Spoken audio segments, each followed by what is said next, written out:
आप समझते ना, अपने आप को रिलैक्स कर लो, थोड़े से पीछे पीछे हो जाओ, पैर सीधे कर लो, मानो कि आप अब आपको आराम से करना है, बहुत आराम से पैर अगर नहीं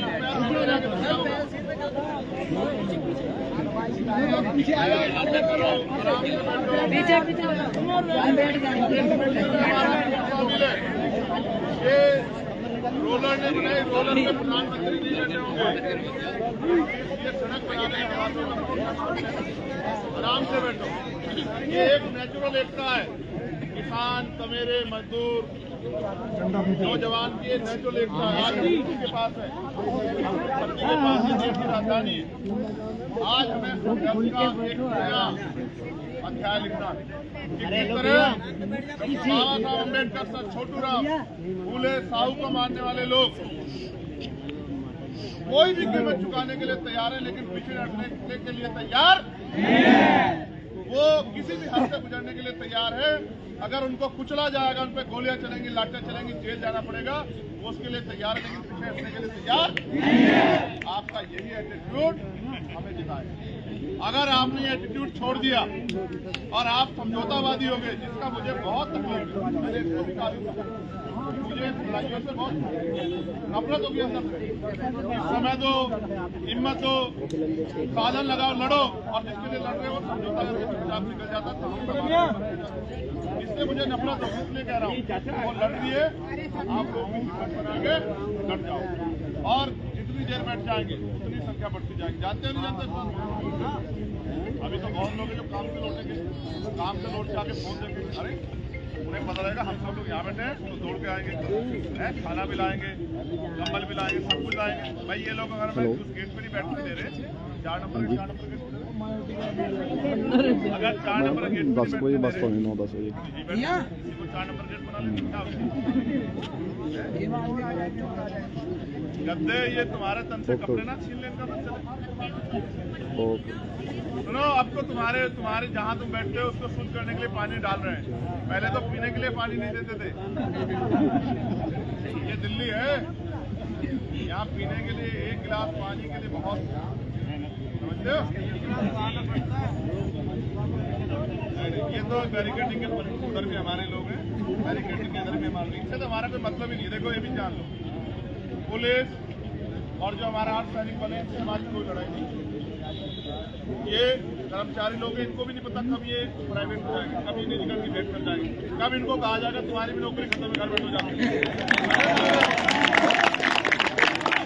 आप लोग सरकार है, उसमें सब संभव है।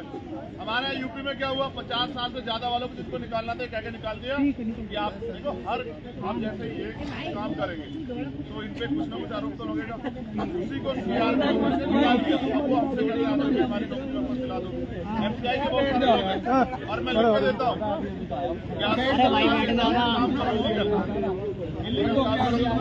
पकड़ लेंगे, और अगर नहीं करो तो मैं इनके पे भी सब इतना रखता हूँ। मैं मेरा बस चले, मैं इतना ताकतवर हूँ तो मैं इनकी ड्यूटी 8 घंटे कर दूँ, स्पेशली दिल्ली पुलिस की 8 घंटे की ड्यूटी मुझसे इनसे बहुत प्यार है मेरा। समझे? 8 घंटे की ड्यूटी, हफ्ते में 1 छुट्टी, ठीक है। और क्योंकि ये ज्यादा काम करते हैं, ठंड में आप महसूस करो कोई एक्सीडेंट हो जाएगा, कोई ना ये मरे हुए व्यक्ति उसको लेके हॉस्पिटल जाएंगे, तमाम तरह की मुसीबतों का सामना करेंगे। मैं तो इनकी तनख्वाह भी दुगनी कर सकता हूँ अगर मेरा बच्चा, समझे? इसलिए आपसे कह रहा हूँ, इनसे कोई लड़ाई नहीं है, लेकिन ये मजबूर है क्योंकि ये जिस इंस्टीट्यूशन का हिस्सा है, सरकार वहाँ इतनी ताकतवर है कि इससे मजबूरी में गलत काम कराती है। मैं तो इनसे आग्रह करूँगा, गलत काम का हिस्सा मत बनो। ये भी याद रखो कि जैसे बच्चे लोग बैठे हैं ऐसे आपके घरों में भी, आपने भी उनको पढ़ा लिखा, आप भी सोचते हो नौकरी अब तो लेटरल एंट्री से बन रहे हैं असिस्टेंट कमिश्नर, बन रहे नहीं बन रहे? अब तो जरूरत ही खत्म होगी ना,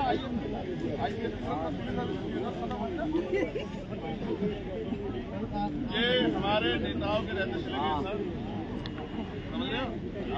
वो कहते हैं ना, दरख्तों के कटने का किस्सा ना होता अगर कुल्हाड़ी में लकड़ी का हिस्सा ना होता। अगर हमारे नेता गुलाम ना होते तो गुलामी में हमारा ये हाल हो। बहुत शुक्रिया।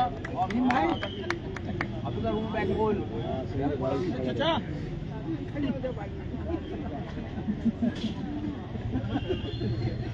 ऐसे ही चलते हैं ना हमारे आंदोलन बिना माइक जैसे मोदी जी जुमला देते हैं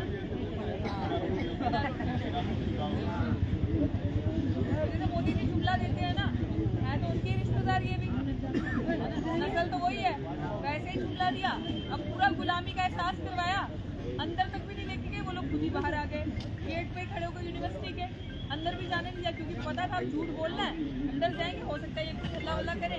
तो वहीं वहाँ आए तो बोला कि अभी ना हम अपनी टेक्निकल टीम जो है ना वाइस चांसलर साहब ने कहा उनसे बात करेंगे, फिर लीगल ओपिनियन लेंगे, फिर आपको बताएंगे। तो उन्होंने थोड़ा वक्त मांगा है, तो हमने कहा कितना वक्त मांगा है, तो कोई लिमिट। और हमने कहा कि अच्छा तो फिर हम जाकर अपनी टीम को बताते हैं, तो जो वो बोलते हैं लीगल एडवाइस लेके आपको बताते। तो आगे से कहते हैं 3 स्टूडेंट वेलफेयर, नहीं मैं तो अभी जा रहा हूँ क्योंकि मुझे गुड़गांव जाना है, मैं तो लेट हूँ बहुत दूर, और अगर मैं कुछ भूल नहीं हूँ तो आप बता दो। तो ये बात बोलकर वही जिसे सुना झूठा, लेकिन उनको ये गलत फहमी है कि हम समझ गए जो उन्होंने कहा हम मान लेंगे, सब झूठ है, धोखा है। जब हम पहले गए तो बोला वाइस चांसलर साहब यहाँ नहीं है, वो बाहर है, और अभी स्टूडेंट वेलफेयर ने आके बोला नहीं वाइस चांसलर साहब से मैं खुद पर्सनली मिल के आ रहा हूँ। तो अब पर्सनली मीटिंग कैसे हो गई, जब हम गए तब क्यों नहीं हुई? क्योंकि हमें इतना तो पूरा पता है, 2021 की बात है, वाइस चांसलर साहब की parliamentary committee for the welfare of SC/ST में मैंने पेशी करवाई, शायद किसी को नहीं पता होगा। पार्लियामेंट्री कमेटी में मैंने पेशी करवाई वाइस चांसलर की, डीन ऑफ कॉलेजेस की, रजिस्ट्रार की, प्रिंसिपल सविता रॉय की। वहाँ पे जब मैंने पेशी करवाई तो वाइस चांसलर जिस गेट पे हाई टी होती है, हाई टी चाय पीने के लिए जा रहे थे रिफ्रेशमेंट खाने, तो मैं गेट पे वाइस चांसलर के साथ खड़ी होगी। आप यकीन नहीं मानोगे, मेरी जब बात का वाइस चांसलर एक जवाब नहीं दे पा, वाइस चांसलर के हाथ कांप रहे थे मुझसे बात करने के लिए। ये मैं आंखों देखा बता रही हूँ, इसलिए नहीं कि उसके पास जवाब नहीं, उसके अंदर हिम्मत ही नहीं है हमसे बात करने की, उसके अंदर पोटेंशियल ही नहीं है, एबिलिटी ही नहीं है कि वो हमें फेस कर सके, क्योंकि उसको डर ये लगता है कि कोई टेक्निकल बात कर दी तो मैं फंस जाऊंगा, क्योंकि इनकी नजरों में तो आते वैसे हम आरक्षण से हैं, लेकिन इनके कई गुना ज्यादा दिमाग से ऊपर है इनसे। क्योंकि हम जब इंटरव्यू देने जाते हैं ना, गॉडफादर नहीं होता इंटरव्यू में, वहाँ पे हमारे नाम के आगे टिक नहीं लगा होता कि हाँ इसी कौन है। हम जब इंटरव्यू लेने जाते हैं, जो हमारा एक्सपर्ट बैठा होता है ना, वो भी उन्हीं का होता है वहाँ पे, वो भी हमारे लिए नहीं लड़ता। तो इनका सिलेक्शन प्रोसेस ऐसा है कि तू भी आ जा, हाँ जी शर्मा जी, वर्मा जी, वो व्हाटएवर एक्स्ट्रा, लेकिन हमारे लिए पूरी स्क्रीनिंग कमेटी बैठती है और फिर हमें NFS किया जाता है। तो मैं इसलिए ये बात बता रही थी, पार्लियामेंट्री कमेटी में भी ये वाइस चांसलर मेरे से कटे। फिर मेरा एक इंटरव्यू था दिल्ली विश्वविद्यालय में, मैंने जिंदगी के 2 ही इंटरव्यू, वो दिल्ली विश्वविद्यालय का जो साइकोलॉजी डिपार्टमेंट का इंटरव्यू था, सबके इंटरव्यू में वाइस चांसलर थे, वो 10-15 लोग बैठे थे इंटरव्यू कमेटी में। पिछले साल की बात बता रही हूँ, वाइस चांसलर मेरे टाइम पर उठ के चले गए, सबके इंटरव्यू में बैठे। तो इनके अंदर हिम्मत नहीं है हमें फेस करने की, हमारी बातों के जवाब देने की। और मैं आपको बता दूं क्यों डरते हैं, क्योंकि अगर इंटेलेक्चुअल डिबेट की बात आएगी तो 5 मिनट के अंदर गर्व करो इस बात पे कि आपके ये जो बच्चे हैं ना, ये जो यूनिवर्सिटी में ये जनरेशन बढ़ रही है SC/ST OBC की, 5 मिनट के अंदर हमसे अगर डिबेट करेंगे, ये हिंदू मुसलमान पाकिस्तान धर्म पे आते हैं, इनके अंदर नहीं पोटेंशियल हमारी बात का जवाब देने का, इनके अंदर एबिलिटी नहीं है।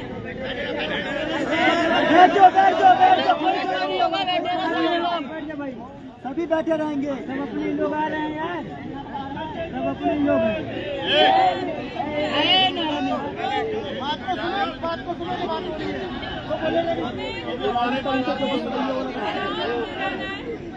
आपको ये बताया जा रहा है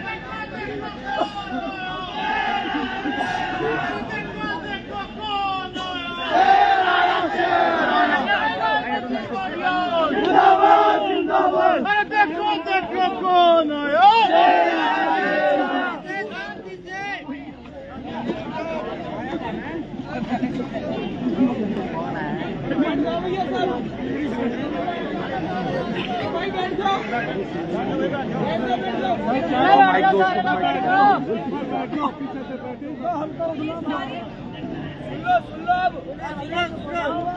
शेर आगे कैसे कुछ सुनेगा।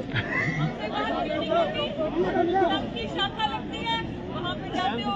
अभी विश्व हिंदू परिषद का प्रोग्राम हो रहा है फिर कुछ और करना जाएगा क्या मतलब है? यूनिवर्सिटी जो सेकुलर प्लेस है उसमें किसी राजनीतिक दल का एक विशेष पर्टिकुलर दल का प्रोग्राम हो रहा है, ऐसा क्यों भाई?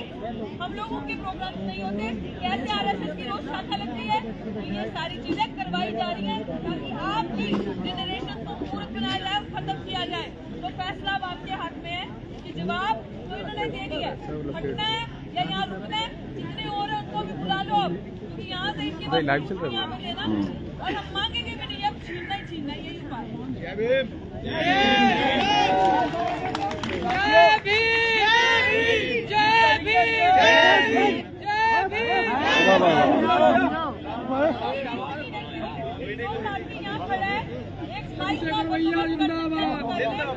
हमारे 2 माइक खराब हो गए, 4 माइक डकैती करके इन्होंने ले लिए, डकैती मार के 4 माइक ले लिए, हमारा गला फटे और हमें चाकू टुकाए। तो कोई भी किसी का आस पास में कोई रिश्तेदार जुगाड़ है तो उसको बोलो भैया बड़ा वाला बॉम्बू लाना, इन्हें सुनाई नहीं देता ऐसे हमारा। इनके पास है, ले लो। क्या क्या माने? सब मंगा लो। एक मिनट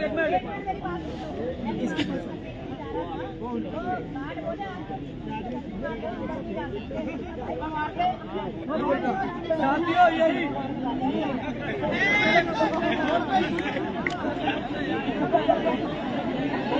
क्या हो गया चाचा को? क्या बोल रहे हो? पता नहीं, बात हो रहा है।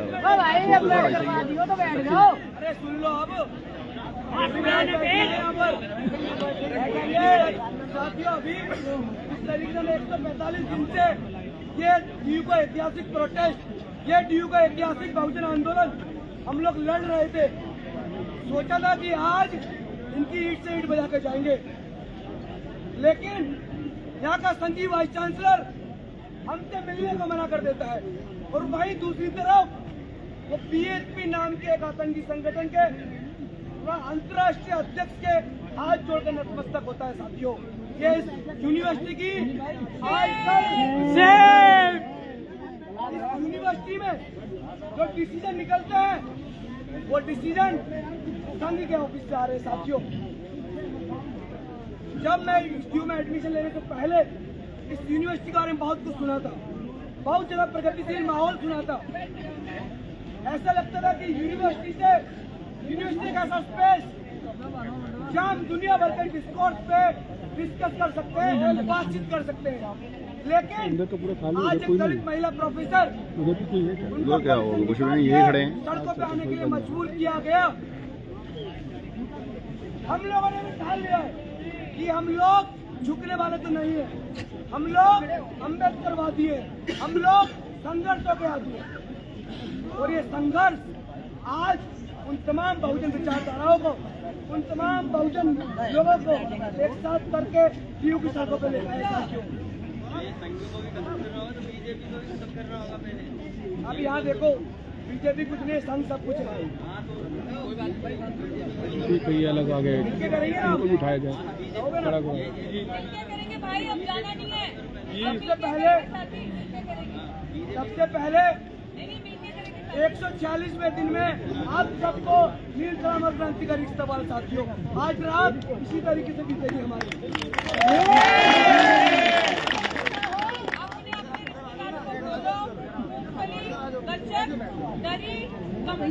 पानी की बोतलें सब यहीं पे लेके आए थे, मंगा ली हमने तो रोटी पानी। और इसी तरीके से हमने 132 दिन का संघर्ष लड़ा था। 133वें दिन पे हमारा प्रोटेस्ट लेकिन अब रेगुलर आए 4 बजे से 12 बजे तक इसी एक्टिविटी पर बैठे और इनको बताया कि हम संघर्ष कभी छोड़ने वाले नहीं हैं, हम संघर्ष कभी रोकने वाले नहीं हैं। जब तक यूनिवर्सिटी में प्रोफेसर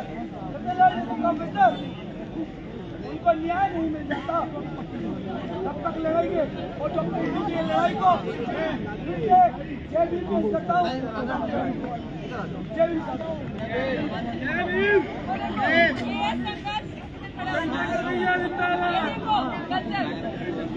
बच्चे ने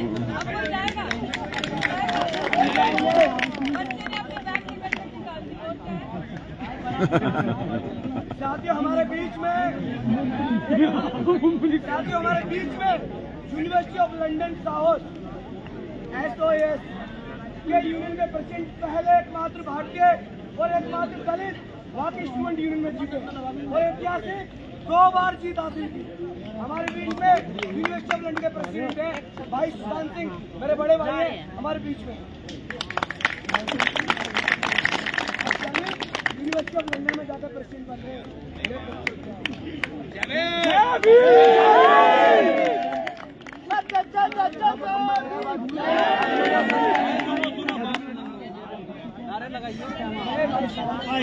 कभी है बस एक पे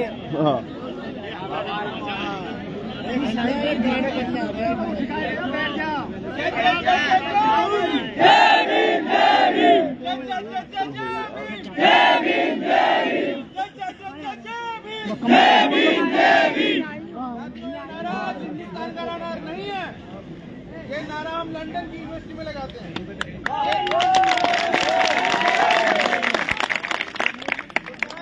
चप्पे चप्पे पे